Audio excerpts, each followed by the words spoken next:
Hello বন্ধুরা, কেমন আছো তোমরা সবাই? আজকে শেয়ার করছি লাউ পাতা দিয়ে চিংড়ি ভর্তা। প্রথমেই উনুনে কড়াই বসিয়ে দিয়েছি, তার মধ্যে দিয়ে দিচ্ছি লাউ পাতা, চিংড়ি মাছ, কাঁচা লঙ্কা আর রসুনের কোয়া। এইগুলো অল্প একটুখানি নুন দিয়ে ভালো করে সেদ্ধ করে নেব। এই পাতা থেকেই জল ছাড়বে, তো আলাদা করে জল দেওয়ার একেবারেই দরকার নেই। এরপরে জলটা শুকিয়ে গেলে এর মধ্যে দিয়ে দেব সর্ষের তেল, দিয়ে দেবো কুচানো পেঁয়াজ আর দুটো শুকনো লঙ্কা। ঝালটা নিজেদের ওপর ডিপেন্ড করে দেবে। আর আমি একটু অন্যরকম ভিডিও বানানোর চেষ্টা করলাম, অবশ্যই জানিও ভিডিওটা কেমন লাগলো।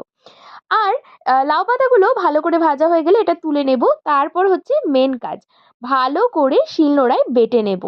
এটা কিন্তু তোমরা শিলনোড়াতেই বাটবে, দেখবে টেস্টটা ভীষণ ভালো হবে। আর ভিডিওটা কেমন লাগলো সেটা কিন্তু প্লিজ কমেন্ট করে জানাবে।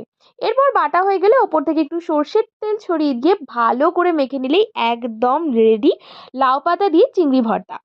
Bye bye.